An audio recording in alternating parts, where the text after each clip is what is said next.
The fight for Western Conference supremacy has produced a hard-nosed clash which has taken its toll both physically and mentally. The veteran Jazz have capitalized on this. An abundance of experience has helped them to a 3-game lead.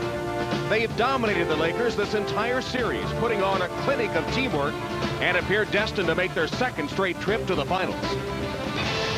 The youthful spirit of the Lakers has been deflated. Their hopes for a championship berth seem doubtful. Time is now their enemy, obstacles surrounding them at every turn.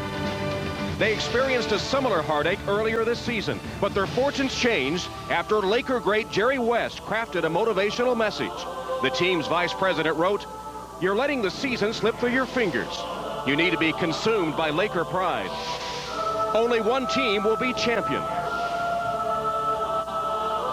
That team could and should be the Lakers." The Lakers know they must respond with the same intensity that enabled them to win 61 games. Or will they collapse when faced with fearless veterans? Their hopes for a championship run fall on broad shoulders as the Jazz march toward a clean sweep.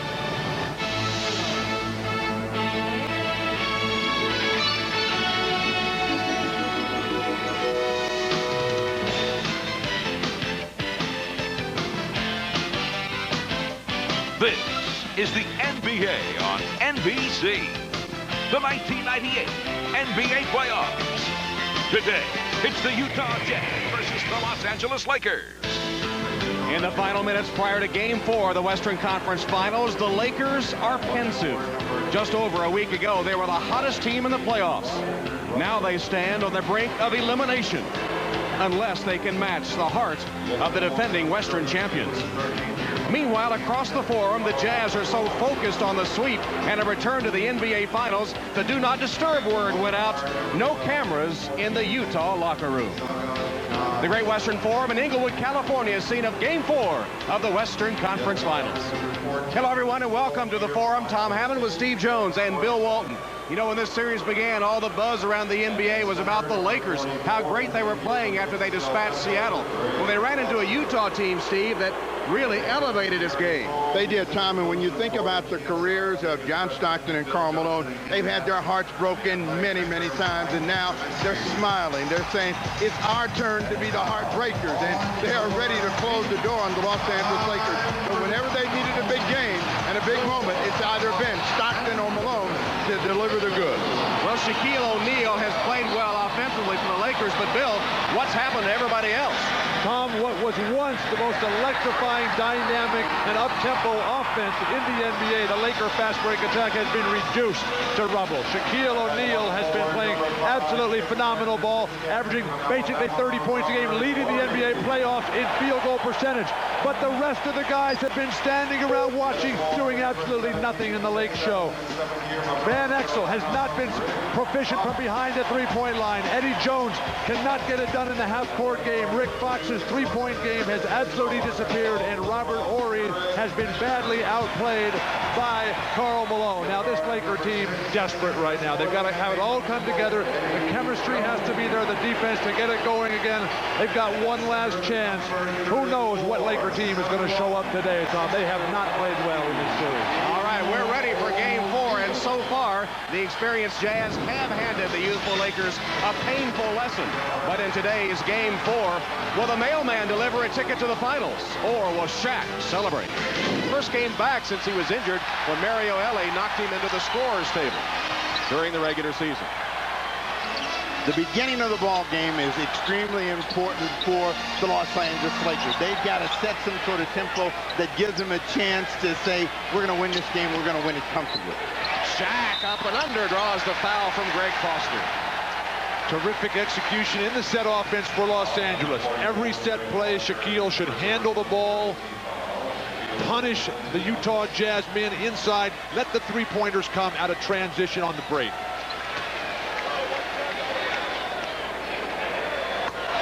First free throw finds the bottom of the net. Jerry Sloan's defense has been content to concentrate on the others while Shaq has averaged nearly 30 points a game.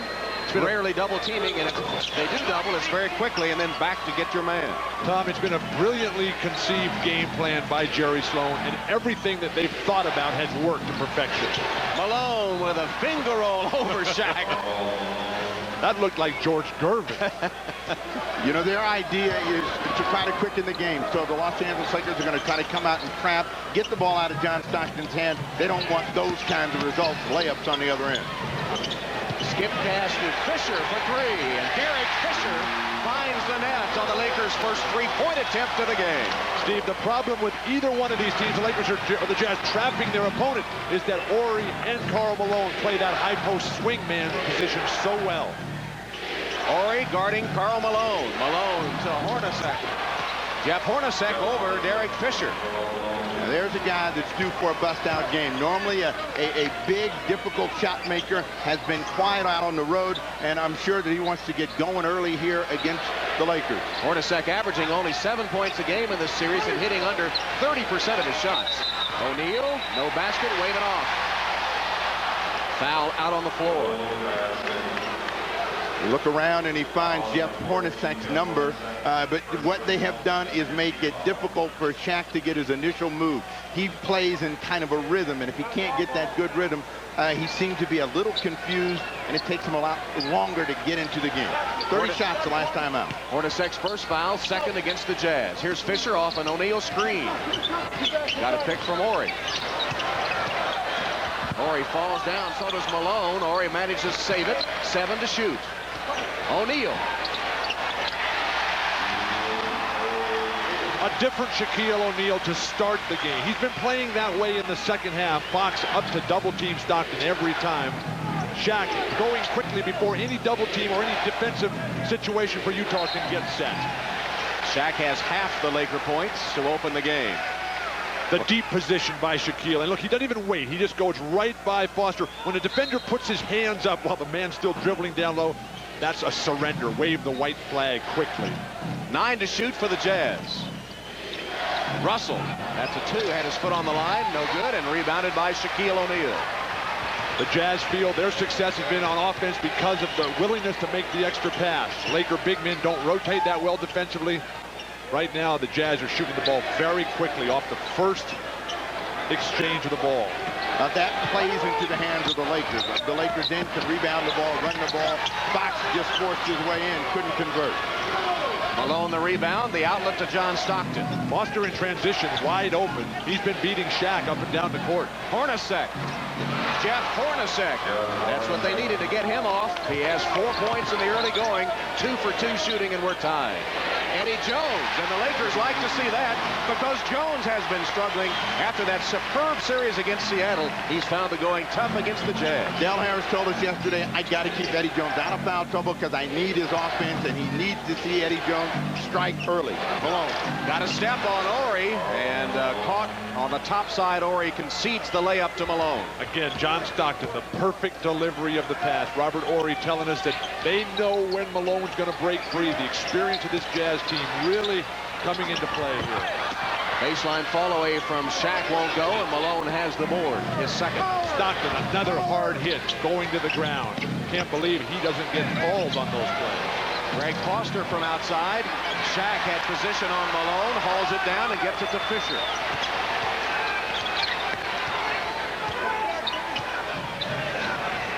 Karl Malone now matched up on Shaq. Now you'll watch when Karl Malone is guarding Shaquille O'Neal. Shaq has a difficult time getting inside, gets mugged right off the bat. Hard foul by the mailman on Shaquille O'Neal. It takes a pretty good blow to take that man to the canvas. Down low, and he's going to lead with his rear end as he always does, and then Karl Malone makes no attempt to make a play on the ball, so they call a flagrant foul. There's Malone just grabbing Shaq, and so the flagrant foul. Well, it's amazing the punishment that Shaquille O'Neal takes each and every game out there. Karl Malone, as big, as strong a player as there is in this league, and he just looks dwarfed out there next to Shaq. How much does the Shaq bench press? You don't have the number? Shaq doesn't lift a lot of weights. That's just all natural right there. He is a 2 of 4 at the free throw line, but Karl Malone is a dedicated man in the weight room. Oh, Karl Malone, one of those guys who just does it all season long. In fact, last year after the finals were over, 2 weeks afterward, they had the Rocky Mountain Summer Review League with the rookies up there in Salt Lake City. Shaq over Foster. Inside, but Karl Malone, just 2 weeks after the heartbreaking loss to Chicago, Karl was in that weight room, riding the stationary bike, and all the coaches who were there, the rookies had already left. They saw Karl in there. They went back to the hotel and got the rookies and brought him back and said, this is what the NBA MVP is all about, Karl Malone. With Jordan, one of the most supremely conditioned athletes in the history of the NBA. Karl making the head fake there and drawing the foul from Robert Horry. Horry's first.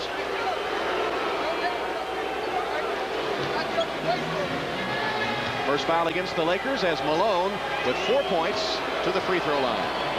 Now, this is a nervous crowd. Normally, the Lakers crowd is not this noisy. They're more of a front-running crowd. They're waiting for the Lakers to give them something. But since they've come into the building, this crowd has been a little buzzy, and they're hoping to keep the brooms away. John Stockton and Karl Malone, 27 years, and they've only missed 27 games. And 18 of those came this year with John Stockton's knee injury. So now you're blaming the crowd? No, the Lakers not playing well? No. This crowd wants it. You know, I think that's going to help the Lakers this afternoon. You know, one of the few times, I mean, in Game 3, this crowd only responded when the Lakers did something positive. And I think they're ready to stay in this game the entire ballgame.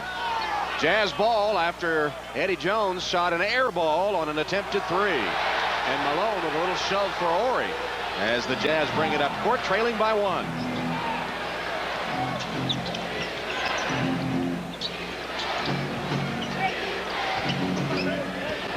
Great pick by Foster. And the illegal one, that's why it was so great, is he decked Eddie Jones. Yep. Just because the defender goes down doesn't mean it's an offensive foul. 2 quick fouls on Greg Foster. He'll have to go to the bench. Stockton just keeps curling here. He's standing right there. That's not a foul on Greg Foster. That's a great flop by Eddie Jones. Foster sits down. Greg Ostertag is on. One thing that the Lakers, and even though they whined about it a lot, they've got more than their share of calls in all 3 ball games. Derek Fisher. Nice fake to get open. Couldn't finish with the shot as Malone hauls down his 3rd board. Karl dominant on the defensive board. They position him at the weak side position there all the time. They like to pull O'Neal out high, so this allows Karl Malone a chance to work against Robert Horry, and then they get a reaction with the cutter going through the hoop. Malone short on the jump hook. Horry clears it. Fisher in a hurry. This is the tempo the Lakers prefer. Fisher couldn't finish. Ostertag rips it away. Get your Fisher elbows. stripped it. Derek Fisher. Get your elbows out, Greg Ostertag. You can't stand in there and hold the ball in your lap like it's your lunch. There's the double on Shaq. Jump hook no good. Got his own and jams it home.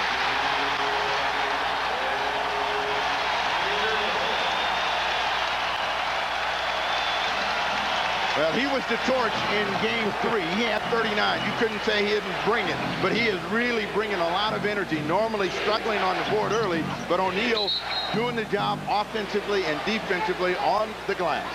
8 points and 3 boards for Shaq thus far with 6:06 left in the opening quarter. Greg Ostertag can't bring this rebound in. You see how his elbows are down around his side. That just won't get it done. The little guys will come in there like the vultures. And then Shaq got his own rebound and took care of business. Lakers by 3.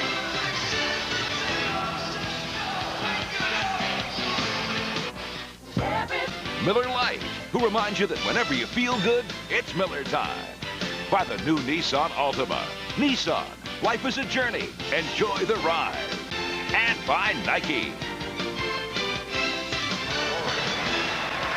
Welcome back to the Forum. I'm Jim Gray. Well, the Lakers have been looking for some leadership other than out of Shaquille O'Neal. This morning they got some in written form. Derek Fisher, the second-year player for the Lakers and point guard, wrote each of the Lakers a 2-page letter. Let me read briefly what it says. Now is the time for us to do what we have done before. We must not give in. We must not allow the peripheral opponent to divide us. We must stick together. There is no tomorrow, only today. Very reminiscent of what Jerry West did when he wrote a letter to the Lakers in February, and he's hoping, guys, that it'll bring the same response. Tom? All right, Jim, thank you very much. Corey Blunt is on for the Lakers, replacing Robert Horry as Shaq misses. Shaq has scored the last 5 Laker points, but missed there. Stockton takes it all the way. Short on his shot, kept it alive twice, and saved by Ostertag and backcourt. Great hands, first time by Hornacek, second by Stockton. Just that little extra bit of quickness that the Utah Jazz have been exhibiting. Well, that's been the difference in the series. They have made the hustle plays and kept the separation in their favor. Ostertag at the rim. Jeff Hornacek is playing the best basketball of the series. He's playing with a serious injury that he won't let on what it is to anybody. But it was just 10 days ago that he was the Jazz best player in the closeout against San Antonio. Shaq came up short with Ostertag in his face. Malone saves it off Blunt. It'll be Utah ball. Karl Malone just a terror on the defensive boards early. The effort, he's done this twice now. First off Horry, now off Corey Blunt. Jerry Sloan was concerned about what team would show up. Would they be happy that they got the big advantage and maybe take the afternoon off and get blown out? But they want to end it. Malone told me yesterday, I'm ready for the dagger. Well, Steve, we learned a lot about this Utah team in the last game of the regular season. Illegal defense calls. But in that game here at the Forum between Utah and the Lakers, the Jazz had absolutely nothing to play for and virtually came down to the closing minutes and had a real chance to win that game. Jerry Sloan, with his normal rotation, sends Howard Isley in to replace John Stockton at the point, and Nick Van Exel is on for the Lakers, replacing Derek Fisher. Now, the guy that's got to step up is number 9. Van Exel has got to get into the open court. He's got to be a scoring factor. He's got to do a better job defensively. He's had a tough time against the pick and roll and against the stop and go herky-jerky Howard Isley. In fact, a hand check there is the first foul on Van Exel. I think Van Exel's only shooting in the low 20s from three-point land. That won't get it done. And he's always had trouble guarding John Stockton. I think this matchup against Howard Isley might work a little bit better for Nick. Steal by Jones. 3-on-1 break. Fox. Good decision by Karl Malone. He's got to stay in the game. So he'd rather give up 2 points than get another foul and have to go to the bench, since he knows this is a big start for them. They need him out on the floor. Third Utah turnover, and the Laker margin is 3. But a lot of those turnovers are coming because of great Laker defense up in the passing lane. Karl misses from outside. Ostertag beat O'Neal for the rebound. Offensive board by Ostertag. What you like about the Jazz is their patience. They'll get the ball back, they'll calm everything down, and they'll go to something that they want to get. Ostertag with a follow off the missed layup, and he just bangs Shaq out of the way to put it home. The passing, the quickness, the change of pace, change of direction. Eddie Jones with a 3 with a defender in his face. Good sign for Laker fans. Jones with 5 points. Tom, what are the chances his mom called? You remember in the Portland series, Eddie Jones was off to what his mom thought was not an aggressive enough start. Called him on his cell phone on the way to the Forum and said, you've got to be more aggressive, more assertive. He responded with a tremendous series in the latter games of the Portland series and then against Seattle.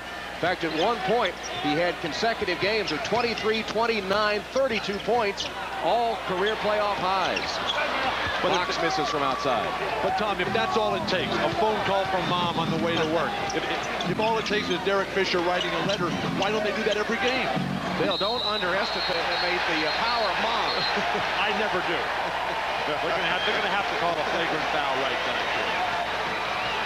Well, they get even as Utah swings the ball around, and then it's a steal, and Eddie Jones a quick push the other way, and an easy score for Rick Fox. And Eddie Jones with a big 3. You're watching the NBA on NBC. As earlier, Karl Malone called for a flagrant foul on O'Neal, and Shaq returning the favor. Tom, one of the problems with Shaq being the biggest, strongest guy in the league is that what looks like inconsequential contact there, but the little extra push there in the back, they're going to have to call that. As the biggest player, Shaq has to be a little bit more careful of the way he lands on top of people. Lands. He laid some wood intentionally. He wanted to let Karl Malone know, I'm back at you. We're not going to go without you getting hammered like I've been getting hammered. But Shaq nor Karl Malone, they're not flagrant foul type of players. These are MVP caliber players. But I think Steve's right. Shaq wanted to send that message right back at you. We're not laying down here in Game 4.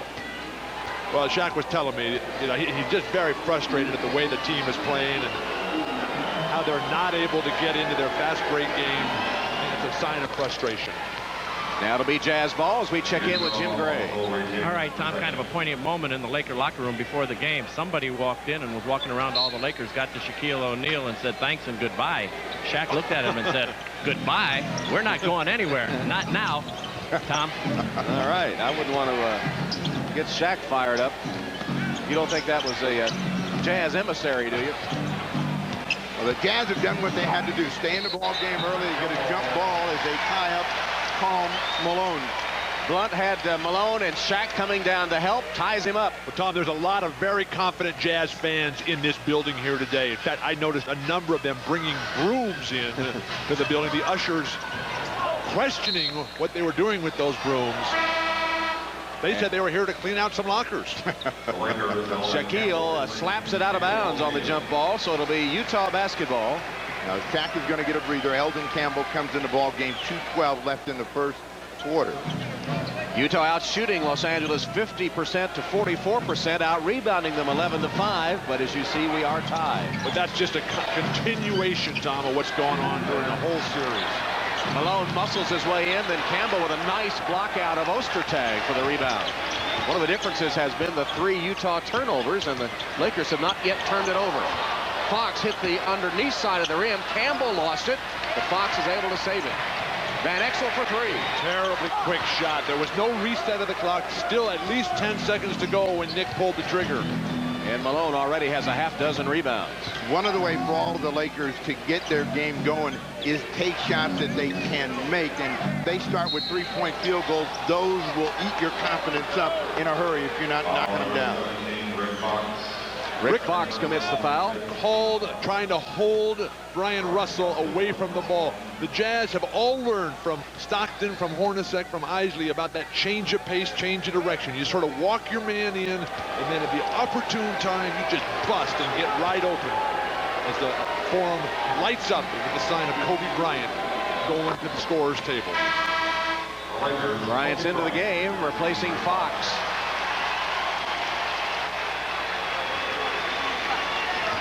Del Harris is going to need offense from Kobe Bryant, Eddie Jones, and Eldon Campbell with this unit out on the floor. And they've somehow got to wake Eldon Campbell up. He has gone to sleep in the conference finals. Almost been a non-factor for the LA Lakers. Utah by a deuce. Their second lead today. They were ahead 2-1 early in the contest. Now see, Utah is trapping, and they don't have Robert Horry in there to play the top man, and that's going to hurt the Lakers.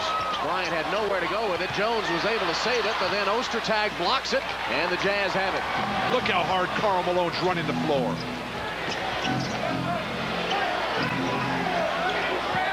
Russell looking into Malone, guarded by Campbell. The Lakers have to stay committed to a sprint game. Tough shot.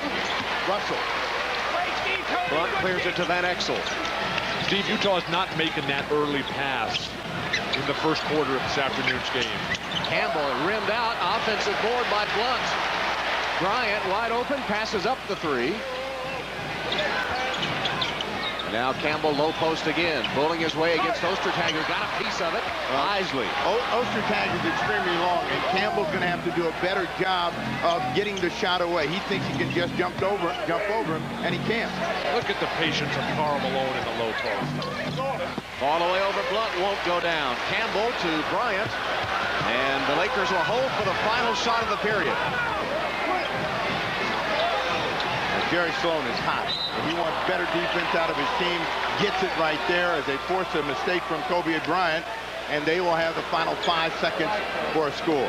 The Jazz love to throw long here and then kick out to a guy who's stepping onto the basket. Watch for Karl Malone to be the swing guy. Running out of time, though. Isley lost it, and the horn sounds to end the first quarter.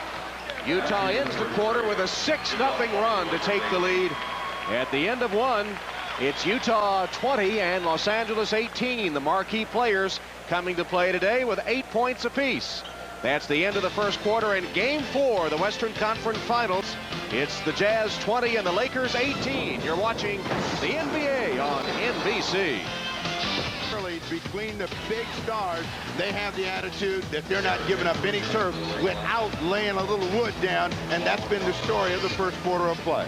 But notice how those stars take that punishment. They don't respond by losing their head and getting in a confrontation that could get them ejected and possibly cost them a game or even a series.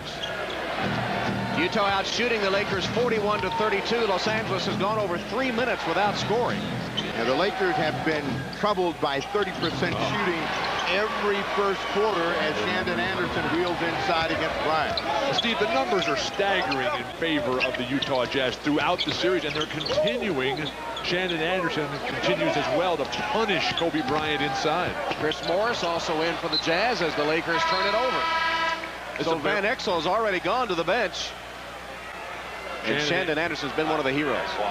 The star the other night, who was huge in the fourth quarter with 13 points. Shandon Anderson just devastating in the post. This is a tough lineup for Del Harris. Not a lot of guys in the front court other than Robert Horry who are fluid thinkers on the court.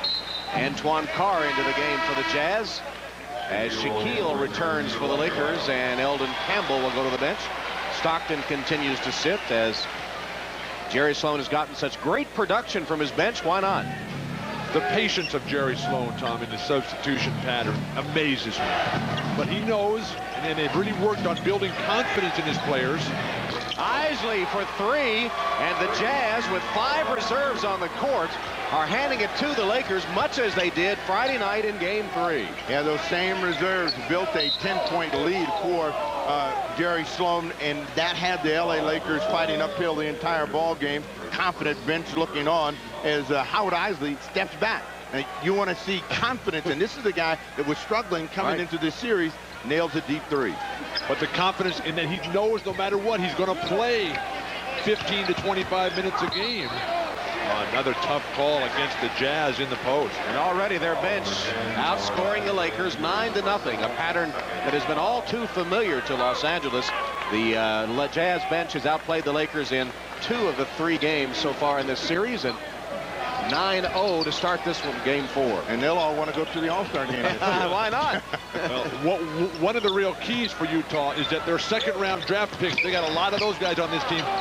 They have been playing like all-stars of late. Kobe Bryant continues to struggle. O'Neal can't handle that wild effort. And the Lakers turn it over. They didn't have a turnover until Kobe came into the game, and since then, they've been plagued with 3 turnovers. Well, they're not all Kobe. I mean, Kobe's not doing what he should do, which is shoot. He's trying to now become a passer. Let it go. Do what you do best. There's no tomorrow for the Lakers. Suddenly they want to be a pass, an extra pass team. You're going to get a foul against Kobe Bryant. Now, Steve, I believe Kobe is responsible for 2 of the 3.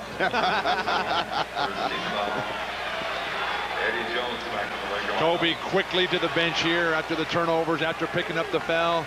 It looks like pretty good defense there. Eddie Jones onto the court for Los Angeles as Shandon Anderson trying to post him up. Now sets a back screen for Carr. Isley. They got Antoine Carr with the mismatch. He's wide open. 5 on the shot clock. Isley again. For 3.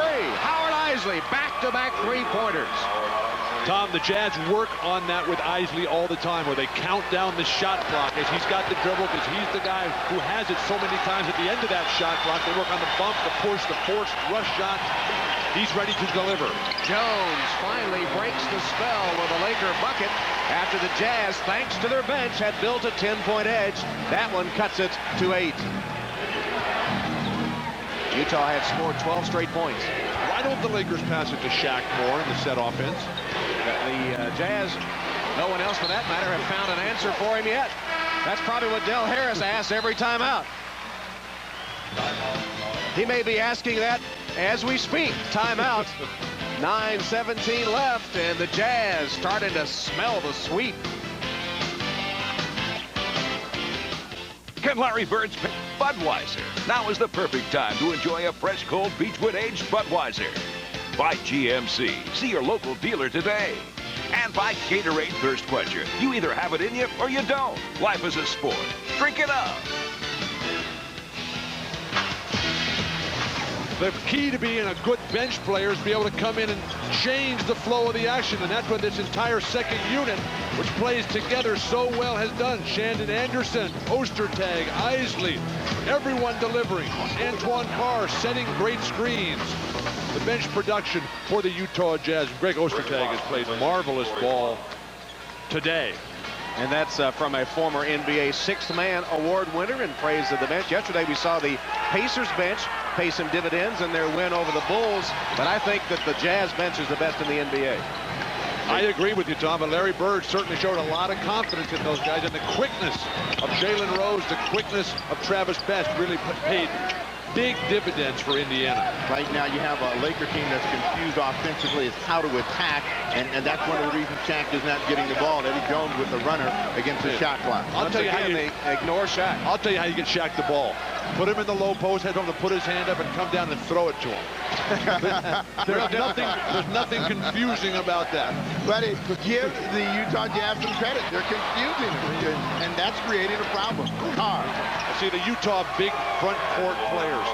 More bench again from Antoine Carr. These guys can set screens, they can handle, they can pass, they can shoot. And skilled players. The carnage continues at 16-2 now in favor of the Utah bench against their Laker counterparts as Antoine Carr knocked in the last one. And one of the major differences, Gary Sloan has a ton of confidence in his bench, and he's letting these guys play. As Bill pointed out early, Del Harris is looking for a combination, and his players are in or out in a short period of time. But Steve, to Sloan's credit, he builds confidence. Oh, nice clear out by Shaq with the off arm. Why do they not go to him every time is the question. I thought I asked that. Well, it hangs. It continues to just hang around here. It's been out there for some time. Ostertag misses a jam. Fox leads the Laker break, but the Jazz are back on defense. Good hustle, Antoine Carr to deny Shaq in transition. You know, what the Lakers have to do is take advantage of getting to the offensive end quickly and create a quick offensive opportunity. Shaq busting through 2-3 screens to try to finally get position. No clear out, Bill. Well, you just dropped the left arm. It's very good. The great scorers do that. Kareem Abdul-Jabbar, the greatest scorer in the history of the game. He was the master at that. Take it up with two hands. At the last moment, just drop it off. That was fun. Ostertag committed that last foul, and now Joey Crawford with another call here. Double foul on Isley and on Fisher. Normally you'd look up at the clock, 7:40, and say the Lakers are in good shape. Jazz got 14 fouls. Next one puts the Lakers at the line, but the Lakers have been awful in delivering the goods from the free throw line in this series. 2 of 4 in today's game as Fisher misses from outside, but Horry with an offensive board. Steve, I'm looking at the same scoreboard you are, and I don't see how the Lakers can feel good about having 22 points with 7 minutes to go in the second quarter. They can't and shouldn't, you know, but they've got to stay in the ball game, and one of the ways to do it is to attack early. Shandon Anderson lost it to Fox, and then Fox throws it away. Morris couldn't hang on, and Shaquille O'Neal to Eddie Jones. Great strength on the outlet by Shaq. Fisher. Not his shot. He got his own. Penetrates this time. Still can't hit. Horry is foul. Looks like it'll be Antoine Carr with a foul. Timeout at the Forum, 6:47 left till halftime. The Jazz up 8 on the Lakers. Held by 8, but if you look up in the rafters with all the banners that are hanging in the retired jerseys, you see the Los Angeles Sparks hoping to have her jersey retired. The first draft pick of the Sparks, Allison Feaster. Sparks get underway on June the 11th. Allison, you had a big decision. You could have went to Wall Street. You're a Harvard graduate, but you decided to play in the WNBA. How difficult was that decision? Not very difficult at all. I mean, a 9-to-5 job versus doing something you love, you know, and getting paid for it. Wasn't tough at all for me. Training camp getting ready to get underway. How are the Sparks going to be this year? I think it'll be awesome. Training camp is pretty tough right now. We have 18 very talented women, you know, competing for spots. We're going to be very talented. We should make a run for the championship. Got any advice for your Laker compadres? keep playing hard. Boxing out. They should win this game. Good luck, Allison. We look forward to seeing the WNBA. Tom, starts June the 13th here on NBC. That's right. The Sparks will be at Phoenix on that opening weekend of play here on NBC as Robert Horry hits the free throw. And Robert Horry, praised by his coach Del Harris as one of the more intelligent Lakers. You called him a cerebral forward, but playing often with a heavy heart. Has a young daughter born with severe birth defects, requires constant care. It has to be something that gnaws at his psyche occasionally. It's always on his mind. I've known Robert for many years, a terrific young man, but that daughter has to have 24-hour daycare time, and they really have to have a nurse with her all night long to make sure she continues breathing the young daughter as she sleeps, and it's a very, very serious problem. We all hope that that can be resolved in the near future. Isley is 3 for 3 behind the arc. And the bench continues to pay dividends for the Utah Jazz. Why even bring the starters back? Well, babyface Isley is really playing the part of an assassin and hurting the Los Angeles Lakers. You know, their three-point game is not nearly as advertised as the Lakers, but it's been more efficient in this conference final. Karl Malone is back for the Jazz now, but they're hitting over 80% of their shots in this quarter.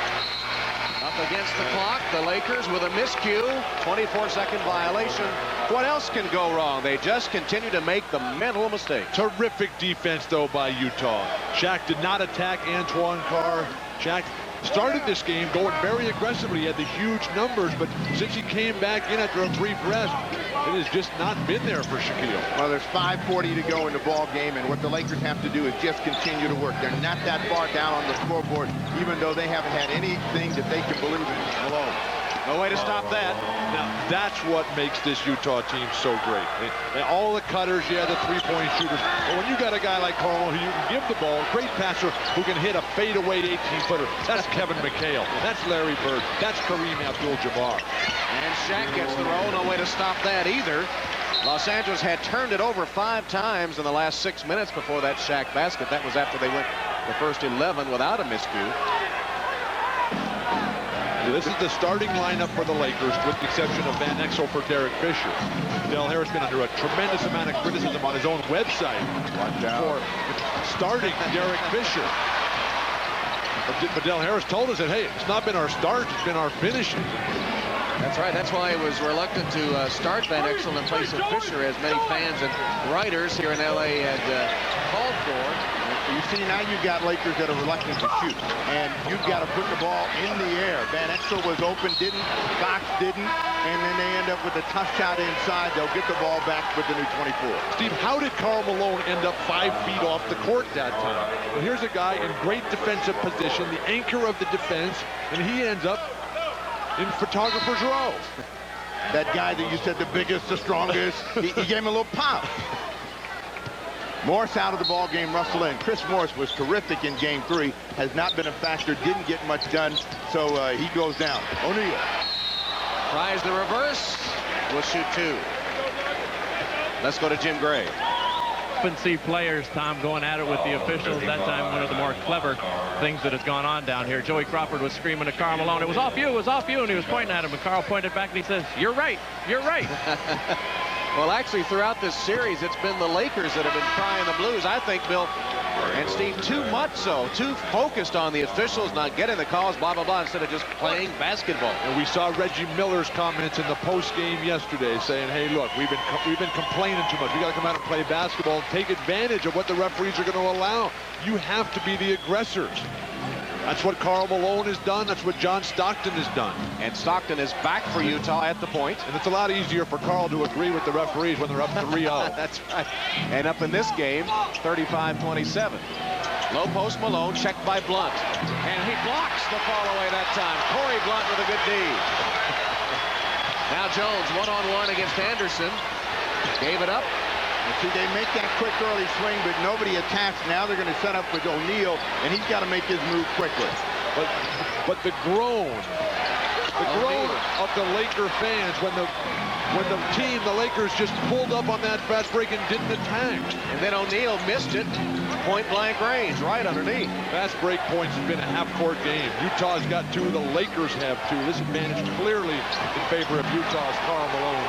Delivers on a beautiful up and under layup. From Stockton, as he had the brilliant body control to evade Shaq and put it through. 14 points for the rest of the Lakers. Shaq has 13. That's been the theme of this series as well. Three-pointer by Van Exel. Even though the shot goes down, you just don't see the look of confidence on Nick's face. You don't see him calling the crowd out.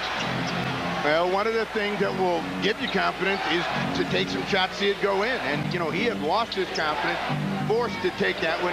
Fast break point situation, even Malone, the foul against Corey Blount. And that says that the tempo of the game in favor of the Jazz, as you noted, Bill. Foul number 34, Shaquille O'Neal. And as they go to the free throw line, Karl Malone will step there. And what is that I smell? That Karl Malone has this unusual superstition. He's worn the same pair of socks for every game this season. Tom, I was in the locker room with Karl before the game, and I was looking at that pair of socks, and he's sitting in there with just the one pair of socks, ratty as can be, holes everywhere. He spends a lot of time sewing it back together. It was not good. Looked like Karl had just spent the night at Venice Beach. They're falling apart, but I like the fact that he darns them himself. And Jim Gray, how long can those socks last? Well, they've lasted all season. He put some little booties over those socks. He said some guy just came in the locker room, made a big deal out of it. He says, I've been wearing the same pair of socks every year since I have been a pro now. I said, Karl, those have to smell pretty bad. He says, no, I get a new pair at the beginning of each year, but it's been the same superstition I've had now for 13 or 14 years.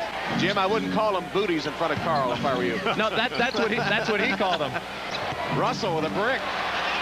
Russell's trying to shoot off his own dribble rather than trying to get it from other people's creativity. And Eddie Jones off the transition game nails the jump shot. And just one final word about the socks. Who could forget the socks, the floppy socks of Pistol Pete Maravich, who played for the Jazz when they were in New Orleans. And Ostertag pounds it through. Pistol Pete's number hanging in the Delta Center now, one of the greatest players in the history of basketball. And that franchise got their first victory ever at my expense. Pete Maravich hit a game winner in my face for the franchise's first victory down in New Orleans. Shaq muscles it in. That's a first. An admission by you that you got mugged. I got faced out by the great Pistol. He torched us for 30 plus in the second half alone. Lakers are within 6. Now, this game smells a lot like Game 3 in that the Jazz have the lead, have been controlling the tempo, and had the Lakers confused, but the Lakers have been hanging around trying to stay in it, and O'Neal and company trying to find a way to make it a ball game. Until halftime report, we'll have the latest from Indiana on the Eastern Conference Finals between the Bulls and Pacers. Chicago leads it 2-1. Both teams worked out earlier today. Chris Mullin practicing his free throw shooting. Larry Bird proudly displaying the Pacers motto. And a little bit later on, Michael Jordan appearing at Market Square Arena looking dapper in that hat and quite relaxed. Reggie Miller, by the way, did not practice today with his sprained right ankle. We will update his status at halftime. Right now in Los Angeles, the Jazz lead the Lakers by 6 as we send you back to Tom, Bill, Snapper, and Jim. Thank you, Hannah. Back at the Forum where Shaq has just picked up his 3rd foul. That's not good news, but they have been exposing O'Neal, and the last line of defense as Karl Malone is coming hard to the rim, so consecutive fouls. He will sit down for the last 145. Elvin Campbell back in. Steve, what the Jazz have really exploited, though, is that the Laker big men do not rotate defensively at all. They rely far too heavily on their great athleticism to get up in the air and block shots. The Jazz just picking Los Angeles apart with exquisite ball movement. As Malone hits the first free throw, we invite you to log on to MSNBCSports.com. And there you'll find Showtime Online's inside story on the NBA playoffs. As Malone sights and hits the second free throw, you can see who's in John Sally's spotlight. Check on video features, get Bill Walton's game previews, and email in your playoff questions, all at Showtime Online, MSCSports.com. Eddie Jones limping after that exchange. Eddie Jones is the most effective offensive player now on the floor for the Lakers with Shaq out, but they go to Campbell and get a foul against Jeff Hornacek. Foul against Jeff Hornacek. Hornacek with a reach in, committing his second. Eldon Campbell. But it's been a problem for Los Angeles trying to get Eddie Jones off here. When he has played really well, the Lakers have been virtually unstoppable. The games that the Lakers have not gotten good production from Eddie Jones, the team has struggled horribly. And today it's been, again, mostly Shaq. Shaq has scored 15 points, and the rest of the team only 19. Shaq is accounting for 50% of their shooting and has hit 6 of 12. The rest of the team only 7 of 25. Tom, this Laker team right now is playing a lot like the Laker team played when they had Kareem before they got Magic in the 1979 draft. Alone and one, the foul on Campbell. You know what the beauty of this play is, the little subtle nod that Hornacek gives Karl Malone. Just go, what? Head goes and there's no screen. This is where the Lakers have been befuddled. They don't know when the screen is coming, when the guy's going to cut to the rim, and the defense, which are relying on the big men, is too late. Another foul. Malone with a chance to get to 10 points in the quarter. In talking to the Jazz about their improved passing over the last couple of years, the coaching staff really feels that it came alive when Jeff Hornacek joined the team. And here's a guy that the cutting improved by everybody, the ball handling, the sense, the awareness that passing was such a vital part for this team's long-term success. Jazz back up by 10. Fox chips 3 off the lead. Lakers needed that one with just over a minute, now just under a minute left in the half.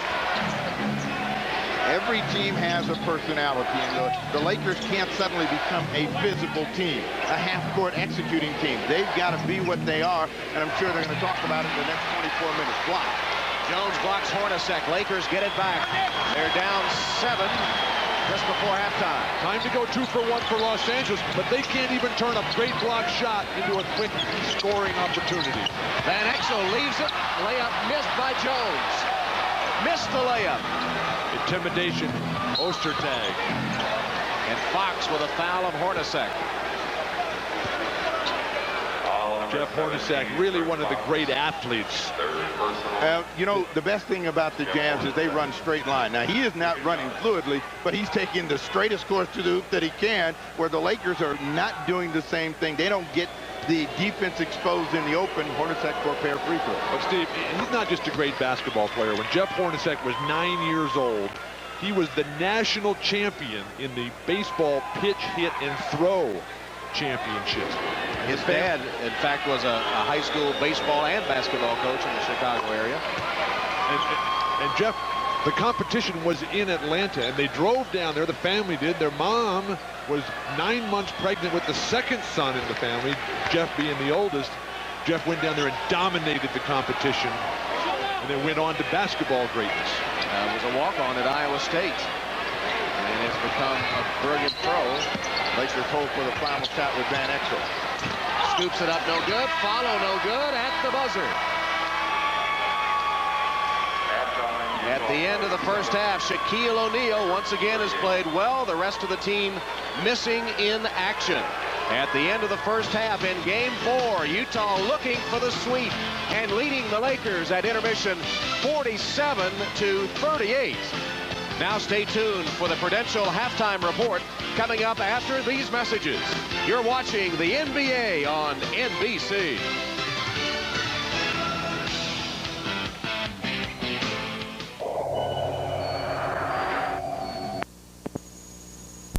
Been in the Lakers' favor, and defensively, it seems as though you need to get some guys to step up. What'd you say at halftime here?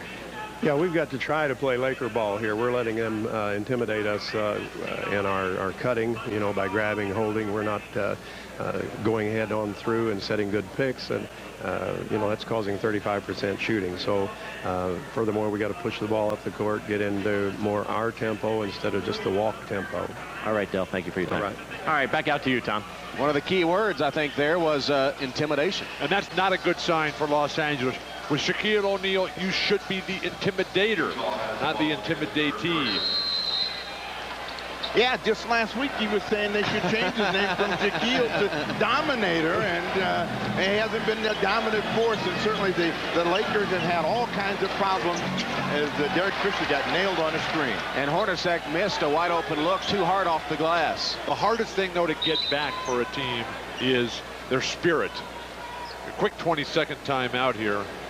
20 seconds. Del Harris is saying, hey, you see my guy just get peeled down there. I mean, somebody smacked him good. That was a great screen by Karl Malone. Well, John Stockton and Karl Malone hoping to return to the finals where they gave Chicago a scare before falling last season. They have the most playoff games without a title, 141 for Stockton the most, and 131 for Karl.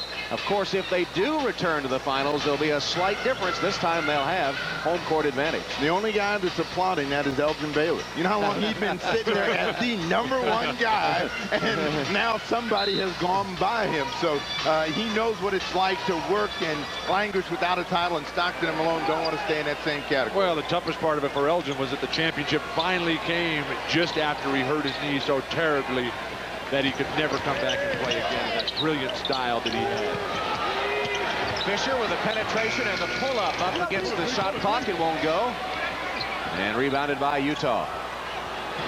All the loose balls continue to go Utah's way. I think the Lakers just can't get into panic thinking. The 9-point lead is not insurmountable. So they just got to stay in there and play basketball and do all of the things necessary to get a win. Malone short on the follow away. Ori gives it up to Fisher. But to win, Steve, the Lakers have to, oh, what a great lob. Nicely done. Shaq from Fox. That's a good way to win. Throw that play again. I would call that play number 1. And until they stop that play, I wouldn't call any other.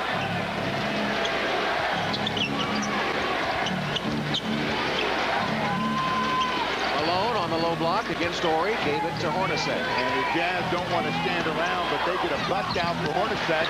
Foster picks up the loose ball and lays it back in. Shaq blocked it, but Foster beat everybody else to the ball. The Lakers just standing around watching Shaq's brilliance. When a guy goes for a block, you've got to be on the move, anticipating it's going to be made, and turn it into a fast break layup. Entry pass to Shaq. No basket, foul on the floor by Foster. Hornacek is hot. He felt he got hammered there. Hornacek wide open down the lane. He just gets hit right across the wrist there. No call. Everybody's just standing. Turning the corner, and again, Ori, Shaq underneath the basket defensively. That will not get it done. Well, one thing that the Lakers are flirting with when they put Shaq in that position is a 4th personal foul. They got to keep the guy out on the floor. Shaq again against Foster. Turns on him, misses the shot. Malone tapped it to himself. He has 10 rebounds. And he's rebounding today as well as I've ever seen on the defensive end. Oh, what change of pace, change of direction by Stockton. But Ori rejects it. And that's the help that the Lakers have been looking for. It was a terrific change of pace by Stockton and a better play. And then they sneak one off the inbound. And it's a Laker foul. It's amazing when you watch John Stockton year after year. How he just has not lost anything in terms of quickness, in terms of the instincts, in complete control at 36 years of age, barely 5'10" as a point guard. Oh, he's lost something. And he and Fisher get locked up. Fisher committed his 2nd foul a moment ago. That one will go to Stockton for the hook. What has he lost? He's lost some quickness. He's lost some foot speed. He's gotten more smart, but he has lost a whole lot. Here's my glasses, Steve. the Jazz are up 3-0. He's playing better than ever. Not as long. Playing fewer minutes, and Isley has done yeoman work in replacing him at the point. And here's double foul. Double foul called. Stockton and Fisher. They've been locked up several times in this game. And now, difference is Isley's played great today. So if John Stockton has to get in foul trouble, they got somebody that's playing with a lot of confidence. They're going to get an offensive foul this way. This one against Robert Ori. And for Ori, that's number 2, as the Lakers can't stand prosperity. Well, the game is disintegrating into a series of paybacks, fouls. It's where all the players have to keep their collective heads.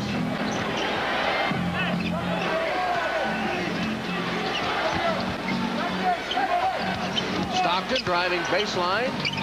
Hornacek, beautifully done. Hornacek from Stockton.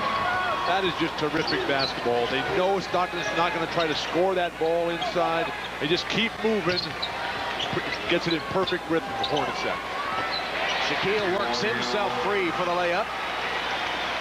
Shaq has 19. Trying to trap the ball, get it out of Stockton's hands early, and make someone else beat them. But all these other guys are playing with such confidence right now. They don't mind seeing John Stockton not have the basketball. Pick and roll. Pick and stay in this case, but Stockton gave it up to Hornacek, and he misses it. Rebounded by Ori. Quick out of the Shaq, who runs the floor. Shaq to Fox for three. Shaq just doing it all, realizing that nobody else is passing on the fast break. He might as well become the next Magic Johnson. And the Lakers within 6.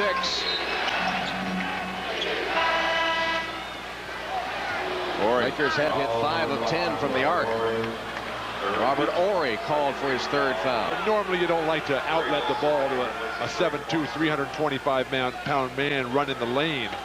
But Shaq just handled it beautifully, smoothly, getting the 3. Jones blocking Stockton's shot. It'll be Jazz ball with 19 to shoot. And Stockton, a few words for Joey Crawford on that one. Went down the lane. Eddie Jones ride him all the way before he got the block. 19 on the shot clock for the Jazz.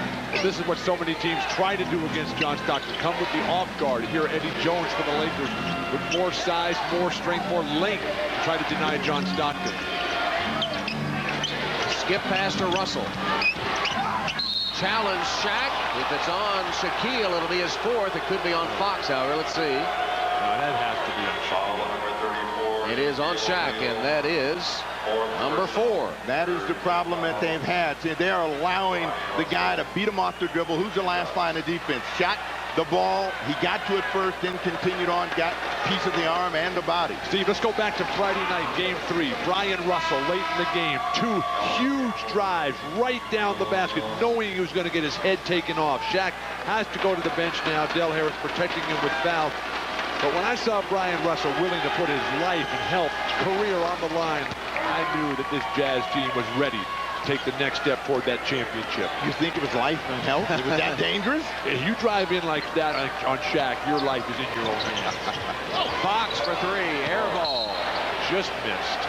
Well, Fox looks like he thinks he got hit, but that was a real ratty-looking shot from Rick Fox. Technical foul on Del Harris. Technical foul, head coach Del Harris.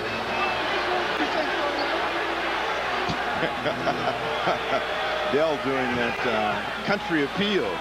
My man gets hit and you call a technical on me. Is that right? That's how this works? We may have to log on to the website to see just what he said. DelHarris.com. He's been getting quite a few suggestions. All good ones, I bet. Absolutely. Jeff Hornacek, deadly at the free throw line, sinks the technical. Adele's in a very tough situation because a terrific coach, a great teacher, but the team has not responded. Improved their record all 4 years as their head coach, but what happens if the Lakers are swept today to Del Harris? Well, he'll be under an incredible amount of criticism, but hey, this has been the players not getting the job done as they have been beaten soundly in every category. You always say that, but guess who's responsible? The coach. The coach always takes the heat as O'Neal sits and looks and watches. That doesn't make it right. Well, we never said the world was right. Malone from long range, just rimmed out. Fox to Jones. Great hands Stripped by Hornacek.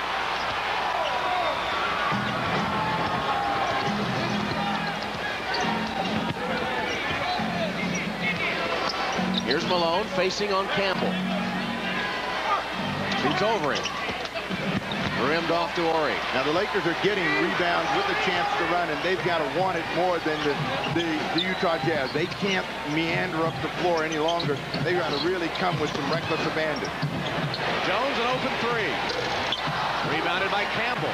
How is that not a push-off foul against Eldon Campbell? Fox misses a 3, and this time Malone makes sure that's 11 rebounds. Well, there is such a thing as a high percentage shot.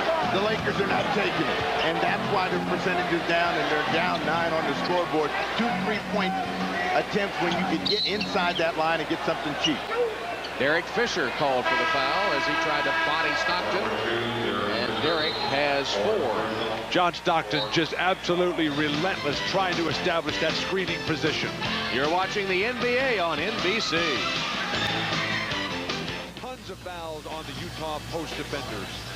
And in recognition of this look inside the game, Miller Brewing Company will donate $1,000 to the Thurgood Marshall Scholarship Fund. And our congratulations to Shaquille for being named first team All-NBA center for the first time in his brilliant 6-year career. The other winners during that span were always Akeem Olajuwon and David Robinson going back and forth with #1 center. Kobe Bryant on the floor for the Lakers as Russell goes right by Kobe and lays it in. Welcome back, Kobe. Well, it's time for the small lineup for the Los Angeles Lakers to get into the game. Van Exel, Jones, and Bryant are all out there. They're going to have to carry the scoring with O'Neal on the bench. Van Exel to Campbell, who misses the jam. Malone with a board. Despite Karl Malone not scoring in this quarter, the Jazz have just had a chance. They will at the free throw line to take their biggest lead of the game. He hasn't scored this entire quarter? The quarter. It's shocking, isn't it? Well, they're killing the Lakers. They're up by 11, and they're in total control, and Karl is only being a defensive rebounder and igniting the fast break. But remember in Game 3, Karl Malone, John Stockton were both on the bench when they built the lead against Shaquille O'Neal, who was out on the floor. O'Neal on the bench right now. Ostertag has 6 points. This is the first free throw. And tomorrow an NBA Memorial Day special beginning at 3 p.m. Eastern with NBA Showtime. Then Game 4 of the Eastern Conference Finals as Reggie Miller, who hit the big shots yesterday, takes on Michael and the Bulls. And if necessary on Tuesday, this series will continue in prime time, 9 p.m. Eastern time. As of now, it doesn't look very likely. Well, we certainly hope that Reggie Miller's ankle is going to be fine. Hate to see series affected like that. Kobe Bryant given a wide open look at a 3. Well, that's a 2. Had his foot on the line, I guess. Had a toe on the line. Finally, some good ball movement, some effective perimeter shooting. We talked about the rebounding. Karl has 12 rebounds. Shaq only has 3 today. It's all of them in the first 5 minutes of the game. Bryant rebounds the Ostertag miss. Lakers want to pump up the tempo if they can. Just over 5 minutes left in the third. They trail by 10. They got to get that attitude that they can't be stopped on the offensive end. A big effort by Elden Campbell. That's the best move that he has made. He has yet to score a field goal, but gets a foul against Ostertag. Number 2 on Ostertag. Del Harris was telling us yesterday about the frustrations of coaching Elden Campbell and how do you put this guy into the rotation. They've tried him so many different ways to fit in with Shaq, but really, he only becomes an effective player when Shaq is not in the game. Playoff scoring by Eldon at an all-time low. And Adele telling us he plays much better as a 5, as a center, than he does at a power forward spot, with or without Shaq.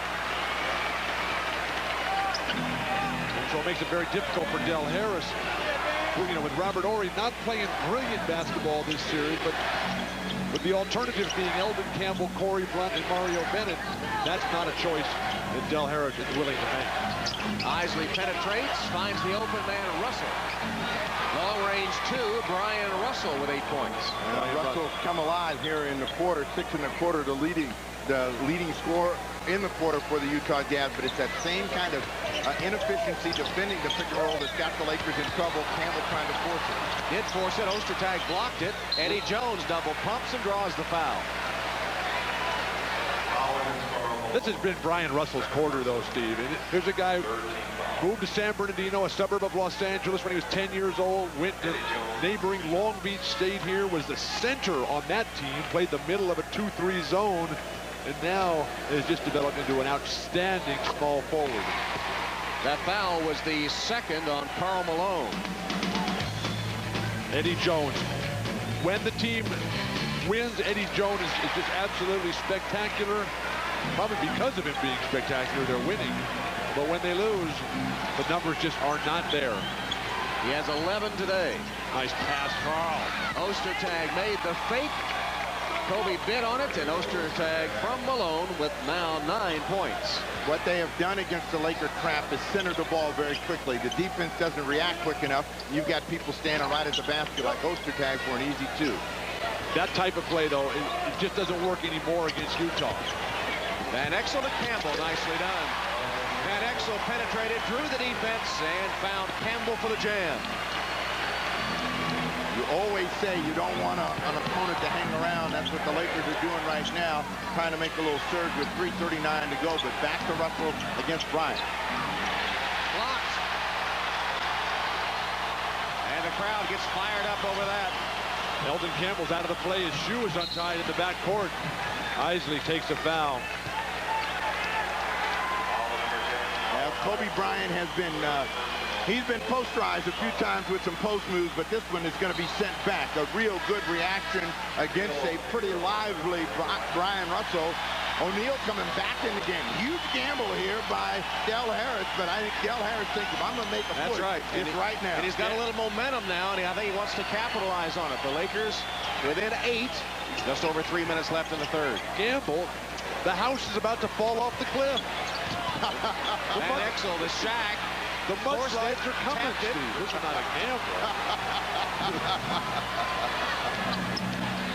It is, because if O'Neal picks up another foul, the slides have hit. Well, what are the Lakers going to try to win this series in 9 games or what? I think that was your prediction. Malone with his first basket of the quarter from Isley.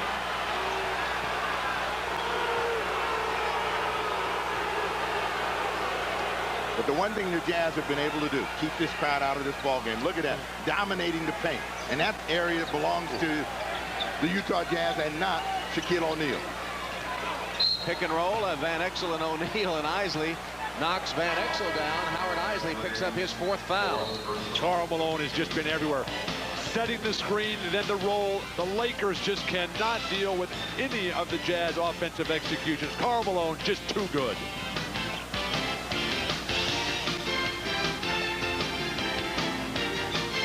Jazz, his outward emotion offers the Lakers no hope. Time is running out. It's do or die for L.A. 2:28 left, third quarter. The Jazz up 10 on the Lakers. It would do the Lakers a ton of good to see this lead at the end of the quarter down to the 4 to 6 point rate. They would know that they're making some progress. This unit that's out on the floor being cohesive. They haven't had that. Del Harris has had that same frustrated look and conversation with the officials the entire ballgame. Would help to make a free throw. A continuing Laker problem, you're right. They are 11 of 16, where the Jazz are 16 of 18. But you're abandoning your theory that it's not how many you say? You got to make some. Now he says. Pick and roll, Malone, no shot, skip pass, wide open, Hornacek for 3, won't go down, Shaq clears. But see, even then, when you get a great rebound by Shaq off a corner baseline jumper by the Jazz, they still can't get a fast break, and they turn it over once again, the Lakers. Van Exel lost it and stands under the basket, doesn't even get back on defense as Malone puts it through. That's how you fast break, when guards get caught underneath the basket, and they use it out to the races. Well, Van Exel made no effort, stood under the basket. Now you have to wonder about the team chemistry for the Lakers. Oh, their team heart. The sweep is about to happen unless suddenly the Lakers can pick up their emotion, their desire, their intensity. Kobe Bryant at the free throw line. You know, a year ago, they were in a similar situation, and everyone remembers the one thing about Kobe Bryant was he shot the air ball. But it was Kobe Bryant that brought them back into the ball game. Next Saturday, 3 p.m. Eastern, NBC begins coverage of the French Open from Roland Garros in Paris. Pete Sampras, Michael Chang, Martina Hingis, Venus Williams, and more battle it out on the clay. The French Open next Saturday on NBC. Last year in Game 4 of this series between these two teams, Karl Malone played the greatest game that I've ever seen him play personally. Today, he's playing phenomenal, but a different type of game. Elden Campbell picks off the pass on the pick and roll. Good defense. Van Exel lost it. He was fouled. So Del Harris trying everything, including Campbell and Shaq on the floor at the same time here. Now, Elden Campbell actually has been better for them in the last 2 pick and roll situations than Robert Horry or Rick Fox had been. He's been out there. He's made them make some adjustments. And Del Harris smiling because Van Exel gets to the free throw line. But Steve, the problem with going with the big lineup of Eldon and Shaq at the same time is that they get no fast break opportunity. This lineup is not going to be able to run. Their job is to get the rebound. They got rabbits. They got Eddie Jones. They got Van Exel. They got Bryant. Those guys should be the sprint guys. They got rabbits, but the Jazz got the wolves. You need 4 guys running to make a fast break happen. Approaching the final minute of the third.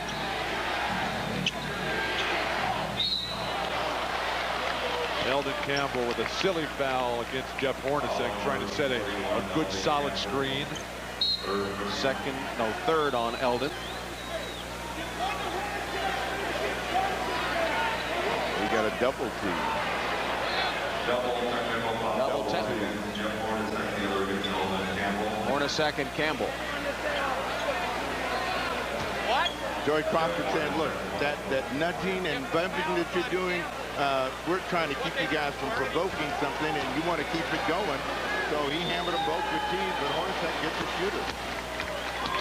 Hornacek has not missed a free throw in this series. The Utah guards are just relentless in terms of coming in there and setting those good legal position screens. The big guys don't like that. They throw them out of the way and then charge incorrectly that the Utah Jazz set dirty, illegal screens. 5 for 5 at the line in today's game for Hornacek. Still perfect. Kobe lost it. Look at Russell run the floor, but the Laker defense was back that time. The trailer on the break, a real trademark ever since the days of the great Thurl Bailey for the Utah Jazz. Malone shoots over Campbell. No good. 2 Lakers. Van Exel and Bryant lost it. Jazz get it back. Tom, I love it when teams get an offensive rebound and bring it back out and reset. The Chicago Bulls yesterday were great at that. Too many times guys get that offensive rebound. I think they're almost forced to stick it right back up there. Skip pass to Russell. 2 to shoot. He got it off. Hit the top of the board. That'll be a 24-second violation. Didn't draw iron. Brian Russell, who's got about 20 to 25 family members here in attendance today. He was dealing with the ticket brokers just prior to the game, trying to improve the quality of those seats. Jerry Sloan says, how about Did you making a shot first? Did you do him any good? No, he was in the dealing with the ticket broker. He's got about 30 family members here. Van Exel. Intimidated on the shot, missed it badly. Russell fumbles it out of bounds as the third quarter ends. The Utah Jazz are getting out the broom despite the fact that Stockton played without any points. Karl Malone has 22. We played 3 quarters. The Lakers on the verge of elimination, down by 10. We'll be back to the forum after these messages and a word from your local station. You're watching the NBA on NBC. The National Basketball Association may not be retransmitted, reproduced, or rebroadcast without the express written consent of the NBA. With producer Kevin Smolin, director John Gonzalez, Tom Hammond, Bill Walton, Steve Jones, Jim Gray starting the 4th quarter. Game 4, Western Conference Finals. The Utah Jazz looking for the sweep and leading the Lakers by 10. Crowd on their feet. They got one of the Jazz fans kicked out of here. The Lakers, they have been smoked when they've been down 0-3. 3 times they have been in this situation, and all 3 times they have been swept. Oddly enough, the team that defeated them went on to win the NBA championship all 3 times. A good adjustment by O'Neal after the Oster tag of defense, but just a little bit too hard. LA had just 1 field goal in the last 5 minutes, 20 seconds, and only 5 baskets in the entire 3rd quarter. They're lucky to trail by just 10, Steve. Chris Morris for 3.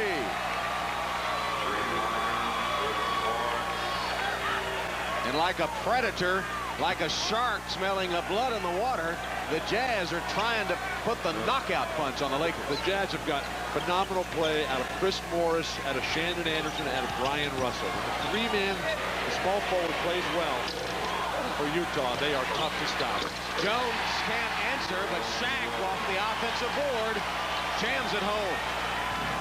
Again, with as much time left in the ball game, and it's just under 11 minutes to play, where the Lakers have to pick it up is in a belief that they can change something out on the floor. And it's been collisions that have gone in favor of the Utah Jazz. You see after every foul call, the Lakers' heads drop. That's not good body language. Malone out, Antoine Carr in. You talked about Blunt committing the foul. Tom, you talked about the 0-3 situation. Only 2 times in NBA history as a team that's been down 3-0, been able to battle back and make it all the way to 7 games. And of course, as everyone knows, no team has ever won after trailing. But it happened in '94 with this Utah Jazz team, and they let Denver come all the way back and force a 7th game, and then way back in the infancy of the league in 1951 between New York and Rochester in the NBA Finals. Eddie Jones to the rim for the Jazz. Do the Lakers have one final push?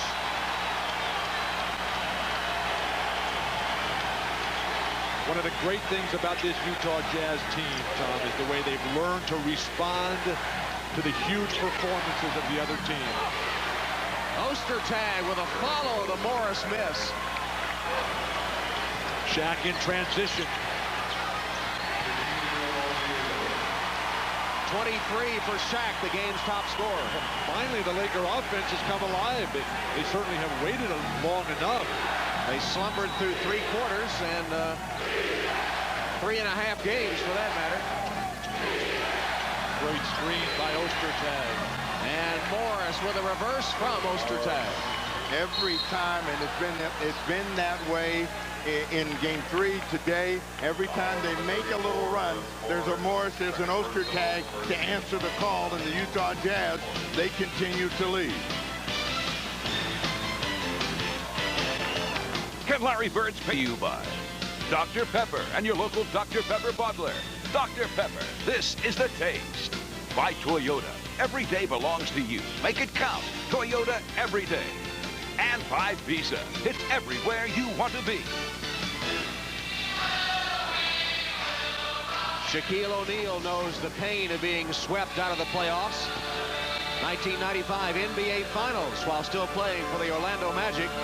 Shaq and his teammates lost 4 straight at the hands of the Houston Rockets and his current teammate Robert Horry. Shaq swept in the finals and in danger of being swept here today in the Western Conference Finals. Tom, I was talking to Shaq in the locker room about that today, and he was saying that Michael Jordan a couple years ago after the Bulls swept the Magic said, Shaq, you're going to have to experience a lot of failure, a lot of frustration along the way before you finally get that ultimate prize. Unless the Lakers turn it around real quickly, it's going to be a very long and unpleasant summer for Shaquille O'Neal. Lakers have 9 minutes, 28 seconds to make up an 11-point deficit. Let's go to Jim Gray. Well, you think Jerry Sloan might be pretty happy at this point. He laced into him pretty good. He said, hey, guys, the idea isn't to stop Shaquille O'Neal as we look at Nick Van Exel hit a 3. Not to stop Shaquille O'Neal, but the object is to try and slow him down. You're just giving him too many easy points in the paint. Slow him down. He's also unhappy with the transition defense. Tom?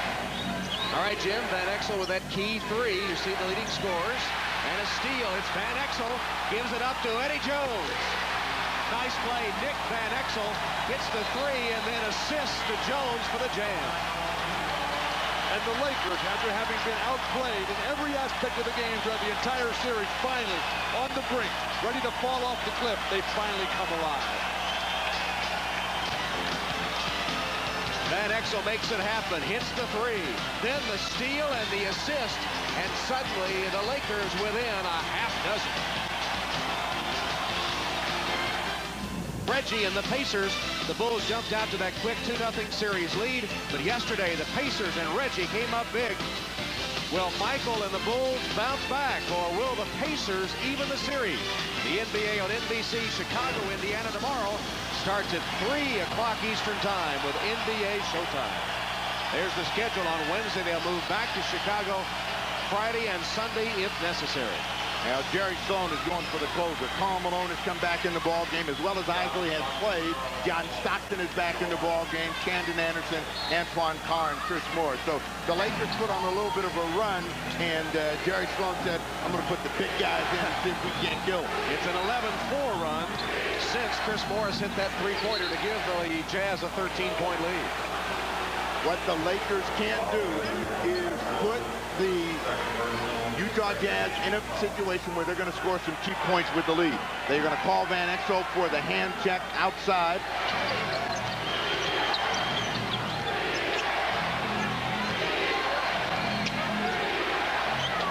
Malone against Blunt. Stockton penetrates, floats one up, no good. Tapped in by, I think, Chris Morris. Or was it Isley? Stockton just got a good bounce. All right. Tom, what the Utah Jazz have improved more than anything else from last year's loss to the Chicago Bulls was how they respond to the big push by the greatness of the other team. Last year, when Jordan was putting on his show, they just didn't know how to react. This year, the other team with Shaq coming up big, the Jazz keep playing their game. Shaq line drive off the glass. He has 25. He's the game's leading scorer. And once again, the lead is 6. Coming to Shandon Anderson, who really posts well against Eddie Jones and Kobe Bryant. They're trying to find him deep. They go to Karl Malone. They get a foul. Corey Blunt commits the foul. What a terrific pass by Shandon Anderson. They just know how Karl is going to position himself. Shandon Anderson now playing instead of Jeff Hornacek. But, you know, this crowd, it waited in game 3. The Lakers got them close to 1-2 points, but never got over the top. They're urging them on right now, and they've never been able to get closer than 6. Malone gets the first free throw. He has 23 points, 13 rebounds, and 5 assists. And the Utah Jazz, the best shooting team at the free throw line in the NBA playoffs. On the road, need to virtually make all of these down the stretch to hold off this charging Laker team. Malone has hit 10 of 11 at the free throw line. 8-point lead. He and Shaquille O'Neal lead in attempts, and they're both double-digit guys. Malone has gotten his number. He's 10-5, and O'Neal is better than that as they go inside to Shaquille. 91% free throw shooting will win you a lot of games. Eddie Jones. Great defense by Karl Malone, and an even better finish by Eddie. Eddie Jones with the acrobatic shot again cuts the lead to 6. Lakers determined to make a final run at the Utah Jazz. And the X factor, Eddie Jones, trying to pull the Lakers back with help from Shaq, who's 3 for 3 in the quarter. Shaq pokes it away from Anderson. Scramble. Lakers have it.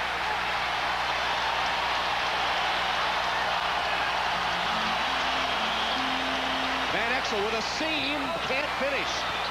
Chris Morris with the outlet to Stockton, who's fouled by Jones. Now, Steve, earlier you were telling me that Stockton had lost his quickness, had lost his instincts. The guy was the quickest guy to the ball right there. Eddie Jones, though, a moment before, just right down the lane. You see Karl smothering him. That was George Gervin as well. We've seen George to open the game. We've seen him to close the game. You're gonna revive the Iceman. Well, after shooting only 33% from the floor in the third quarter, the Lakers are 7 of 10 in the fourth. They need a stop. Malone. Well, there's a guy that's going to be the heartbreaker for them. Every time they get close, they've gone to Karl Malone. 4 in the quarter. 26 in the game. Laker timeout. It's that response again by Utah. Every single time the Lakers make that push, somebody, Stockton, Malone, they're coming through. We're going down the straightaway. Who's going to lift first? I mean, I'm just not one to give up. Miller time. Reggie Miller, hobbling with a sprained ankle, came up big as the Pacers squeaked out the win to cut Chicago's series lead in half. Now Larry Bird's team can even it up. But Michael and the Bulls have other ideas. A holiday special Monday at 3 Eastern on NBC. Utah leading by 8. They seem to have an answer for every Laker run, and the Lakers have applied some pressure here in the fourth quarter. Well, the Los Angeles Lakers and the Lake Show have tried to figure out one thing. When's the best time to be ahead? At the end of the game, and they're trying to come with a big finish, and they've gotten more people involved here in the fourth quarter of play and found at least some sort of offensive rhythm, which has picked up their defense, but they still got a hill to climb. Well, the energy level, the creativity seems a lot better. Will it be enough? O'Neal with 25 points as we check in with Jim Gray. All right, thank you very much, Tom. I'm now joined by Magic Johnson. Of course, his number has been retired here. Magic is a part owner. Magic, should this score hold up, and we realize there's a lot of time here, what changes are going to have to be made with the Lakers? Well, the main thing is that we need a leader. Right now, we have no leader. We need somebody to fire this team up, because this is the only game in this 4-game series that we actually played with some emotion and really played with some fire. And it can't be Shaquille. We need somebody that handles the ball a lot. Has to be a leader on this team. When you say leader, would that indicate that Del Harris and his position would be under review? Well, that may be. I don't know what Dr. Buss or Jerry West is thinking, but what bothered me about this series is that we played 4 games the same way. We haven't made the adjustments like we should have. And then, we haven't played with any passion.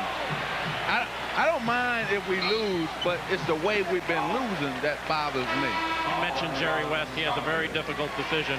I know you want him to stay. Many of the players want him to stay. What do you think ultimately will be his decision? Well, I don't know. I think he's leaning more toward not coming back than staying, but I don't know what's going to happen. Jerry West's going to have to, explain it to everybody after the season. I hope he stays. The players, the fans, everybody hopes he stays. But tell Bill Walton and your boy over there, Steve, to give up some of that money and give it to him. Maybe he'll stay. It does seem to be a money issue, guys. There'll be much more into Jerry West. Magic, thank you. Tom? All right, Jim, I can't even get them to pick up a dinner check. You can give up some of them. They won't cut loose with that cash. This has to be so frustrating for Magic Johnson, who was the king of the big games, who was the king of emotional leadership, who was the king of taking charge out there. And to see the Lakers playing so flat and lifeless and unemotional throughout the vast majority of this series, just terribly disappointing. Eddie Jones sliding out of bounds. Shaq is 4 for 4 in the quarter. Why don't they give it to him? Well, they tried a couple of times. The Lakers took the passing angle away from them. They took too much time to try to get the ball in. They were too obvious in where they wanted to go. So they got to move the ball, move people a lot quicker. They're still within 6. First turnover of the quarter committed by the Lakers. They've got Stockton double-teamed in the corner. Pitches it out to Hornacek. But the double teams don't bother John Stockton. Antoine Carr, back rim to Malone with an offensive board. Now they'll make the Lakers play a full 24 seconds, get them even more tired, even more frustrated. 14 rebounds for Karl Malone. He's been everywhere. Pick and roll. Malone will shoot 2. Corey Blunt with a foul. Crowd wanted to travel on Karl Malone, but again, it's been the inability to decide what to do with the pick and roll. They get him out of there. Yeah, he sprinted out of the blocks real fast. Almost came out of those bad socks and shoes, but he's going to get the free throws. Well, the Jazz are really trying to get Karl to go to that hoop more, and he's been finishing magnificently with that left hand. Now he'll be at the foul line. But that play was a perfect example of the partnership on this team. An NBA Memorial Day special tomorrow starts at 3 p.m. Eastern with NBA Showtime. Dennis Rodman will be featured in Showtime. Then Game 4 of the Eastern Conference Finals. Reggie against Michael. The Pacers breaking through with a victory, trailing 2-1 after yesterday's victory at Market Square Arena. Game 4 coming up tomorrow, preceded by Showtime with that Dennis Rodman feature. I think Bob Costas, who in the past has been very critical of Dennis Rodman, will be interviewing Dennis. That'll be Showtime, 3 p.m. Eastern, to kick off our NBA playoff coverage on Memorial Day. I think they're soulmates, Dennis and Bob. There are a lot of similarities now that you mention it. In fact, I don't know if I've ever seen them together before. Eddie Jones with his 19th point. Well, the number for the Lakers and Eddie Jones is 20. If he gets 20, they win. So we'll find out whether his number holds up here in the fourth quarter. Karl Malone has scored the last 6 Jazz points. He has 28. Terrific pass. Russell. Rebounded by Jones. Stripped away, Laker ball. It was Brian Russell's three-pointer at the end of Game 3 Friday night that iced it for Utah. They were looking for that dagger once more. Rick Fox in the ball game. Kobe Bryant down. The Lakers, this is the 8th time they've cut the lead to only 6, but they've never been able to get over the hump. Now here's your man Shaq with the ball. Let's see if he can deliver the goods. His car is all over. Shaq under pressure, can't get it down, but will shoot free throws. And you know why they groan every time? Because they'd rather see the field goal, because this is your theory coming up. How many do you have to take, Shaq, before you make some? Oh, now you're starting to blame Shaq for the Lakers not playing well. No, I'm not blaming him, but, you know, the idea is at the end of the game, put him on the line. He's 3 of 7. He just missed that one. Yeah, he's going down, too. Lakers clearly going without Robert Horry down the stretch. Maybe that hip is just too sore for Robert to be a factor here. Lakers finally get it under 6, but they're running out of time. Under 3.5 on the clock. Well, there's a ton of time with a 5-point ball game, so what they've got to do is continue the defensive pressure, get some doubt in the Jazz's mind, make them a little tentative. Hornacek. Too easy. Hornacek worked his way inside, laid it in. Lack of rotation by big people. What the Jazz were talking about, the Lakers' real weakness defensively. Jeff has 15, 3 minutes left. Shaq against Carr. Fouled out on the floor. Antoine Carr. You get a penalty situation as we go back and see how the Lakers get crossed up defensively. Shaq came out high, didn't dance with those feet, got left out there waltzing, and it was an easy 2 for Hornacek. They've used Shaq defensively, the Jazz have, in the screen and roll every single time. Shaq hits the free throw after the 5th foul on Antoine Carr, who leaves the game, replaced by Greg Ostertag. Ostertag has been very effective this afternoon in being a shot blocker and a guy that's caused Shaq to make some adjustments. O'Neal gets both. That's 11 in the quarter. And for the game, 30 points for Shaq, just about what he's been averaging throughout the playoffs. How about Jerry Sloan's use of the big guys, though? Foster, Antoine Carr, Ostertag, Karl Malone, never really in jeopardy of losing any of them. Malone over Blunt. Ostertag, an offensive board. He beats Shaq to the ball. I'll put it in Stockton's hands if you're the Jazz and just run some clock and get it back to Karl Malone. When you're scrambling defensively, you don't know when the shot is coming up, and that's what's happening with the Los Angeles Lakers, and they haven't had a chance to get good defensive rebound. Shaq's coming in transition. Good time for a lob. There's the entry pass against Ostertag. Drives baseline and is fouled. Sliding about 10 feet on his backside, and like a bowling ball, he had the pins running for cover. It'll take him a while to wipe the floor up here. Ostertag has been playing all afternoon with his hands down around his waist.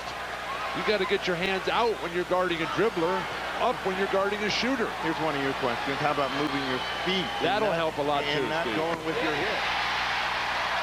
Shaq in a row. 4 of his last 5 at the line. 7 of 11 on the day. Surprised a gunner like you, Steve, knew anything about moving your feet defensively. Missed that one. And Ostertag has the rebound. Jazz with the ball up 4.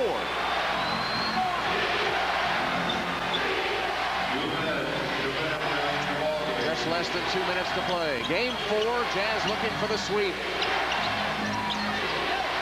7 on the shot clock. Malone, key bucket. Karl Malone, a tough baseline jump shot. And he came right by the scorer's table and said, "That's in your face, Steve Jones." Well, he said that dagger was out, and that was a dagger right there. Lakers still within 6, going to O'Neal. There's the entry pass. O'Neal, an easy one. And one. Not a smart play by the Jazz. Should have conceded that one. He has a chance for a 3-point play. The Lakers... Excuse me, the Jazz have not fronted at any time. Karl Malone just waits patiently steps back. That's a Larry Bird shot right there to step back when you're 6'10". But why is Ostertag bunting in that situation? Shaq completes the three-point play. It's a three-point game with 1:30 left.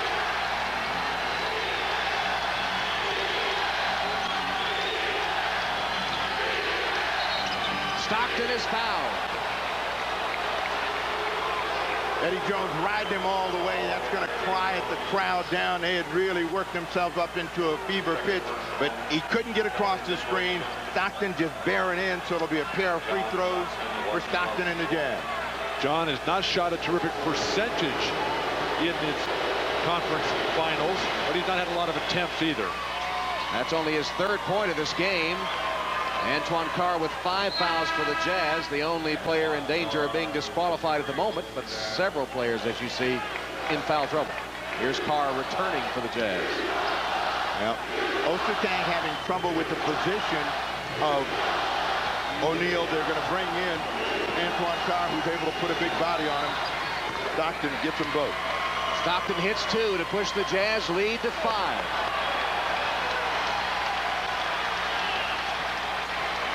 Van Exel looking for Shaq to post low. Malone's checking in now. There's the entry pass.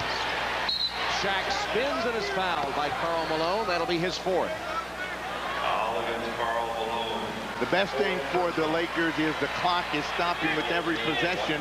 They're on the edge of their seats. They don't know whether Malone has run his streak. He was at 3 in a row, 4 out of 5, and then he missed the last time.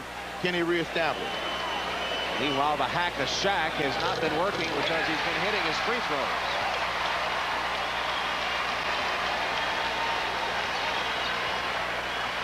You see the free throw shooting by the Lakers as Shaq misses the second. Fox kept it alive, but the Jazz have it. And it looks like a foul called on Corey Blunt attempting to get the loose ball. And you can see Magic standing there with his head down. The loose ball was just right out there for the taking. You just see the dejection on his face. Will somebody please show some quickness out here in anticipation as to where that ball is going? The Jazz have been the better team. They have been quicker to the ball the entire series, so you shouldn't be surprised. He has said, we haven't played this team as well as we can. We haven't made the adjustments. And the Utah Jazz and Stockton, they continue to make the big play when they have to. See the unique partnership on this Jazz team.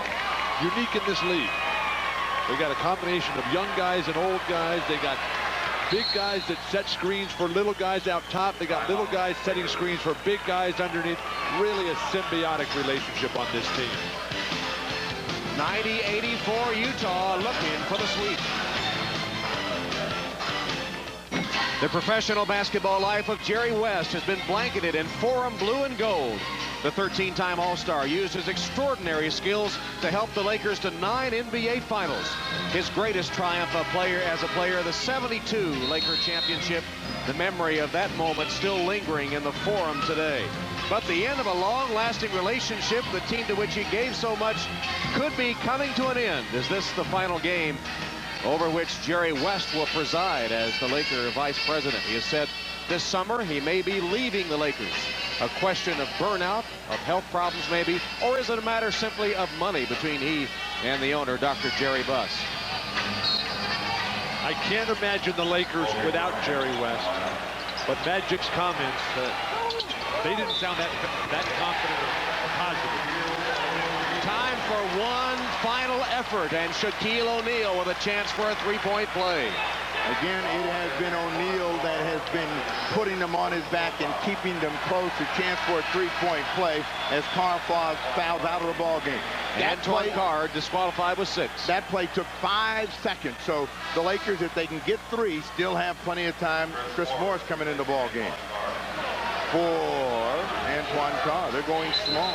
Well, the Jazz going with an offensive lineup here. They'll play Karl Malone in the middle. Remember, when the Jazz went on that great run at the end of this regular season that ensured them the home court advantage throughout the playoffs, it was when they went small like this where they played their best basketball. O'Neal hits the free throw for the three-point play. He has 38 points, and the Lakers are within 3. Final minute.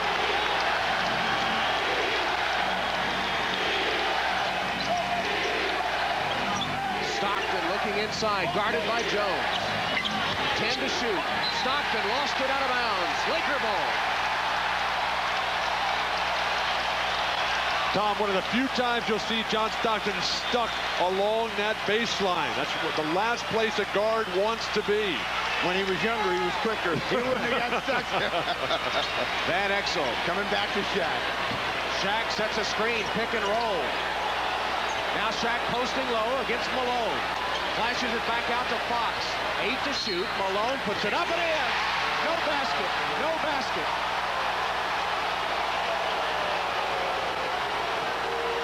Fouled before the shot. Well, they waited. They showed as much patience as they had the entire 4-game series before delivering the ball to Shaquille O'Neal. O'Neal gets the foul, the crowd right on the edge of their feet and standing. Malone misses, or O'Neal misses the first free throw, and for Karl Malone, that's 5 fouls. Now, all the Lakers have to be prepared for a miss. Right now, they got to think miss and try to get this rebound. Look at the Utah guards checking out Eddie Jones and Van Exel in front. O'Neal misses 2. Ball stripped away. Loose ball foul. Rick Fox of the Lakers. The strength of Karl Malone grabbing that rebound. He's established himself underneath all game long.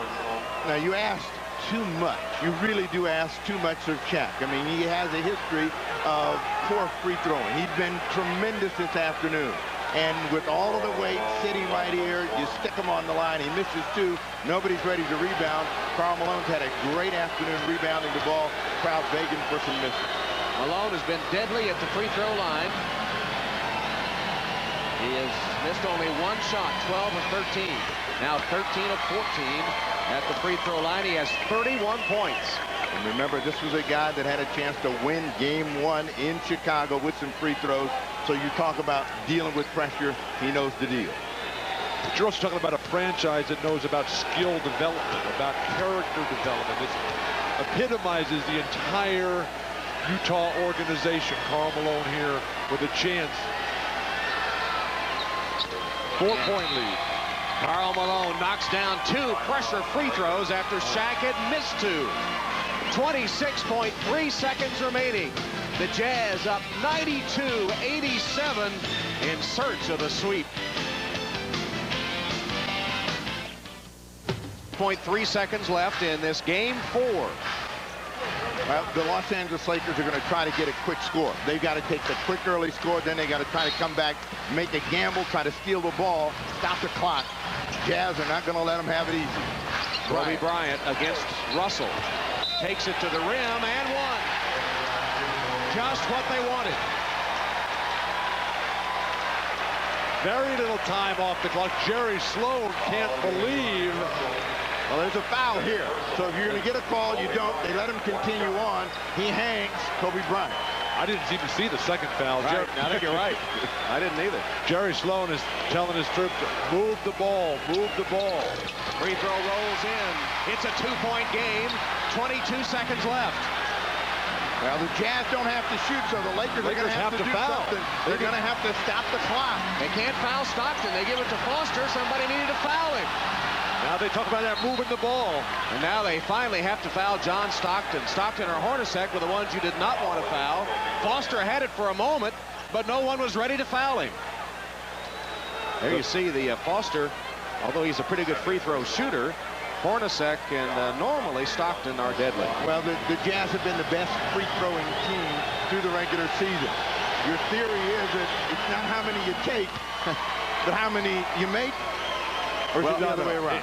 It's not how many you make, it's how many you take. The Lakers just didn't take enough, Steve. That's the They thing. needed about 60 at the rate they were going. The Jazz have hit 14, now 15 free throws in a row. That'll win a lot of games. And the lead is 4 with 10.5 seconds left. We'll be back after these messages from your local station, the NBA on NBC.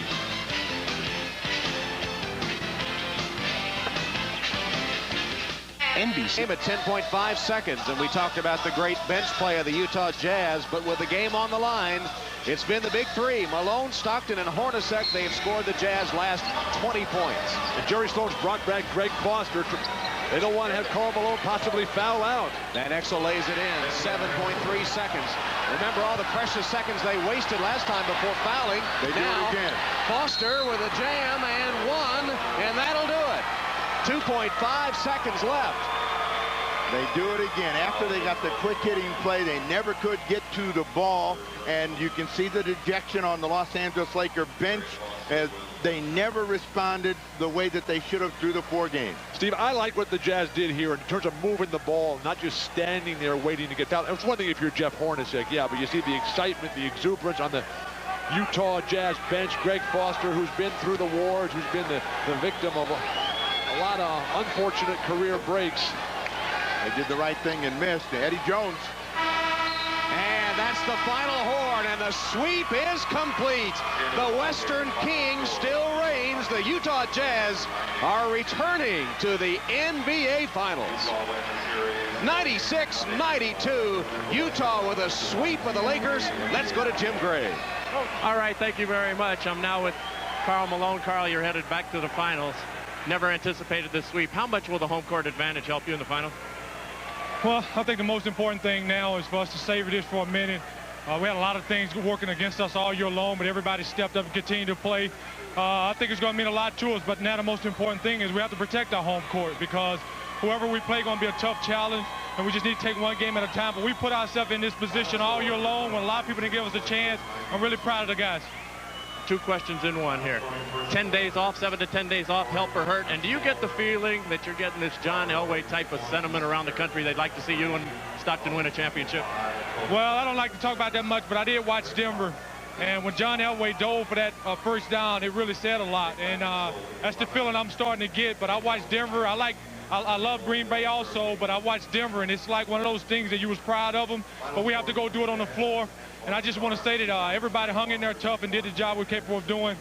And I just want to say back home, love you guys. We're going back. We'll see you in the finals, Karl. Congratulations. All right, back over to you, Tom.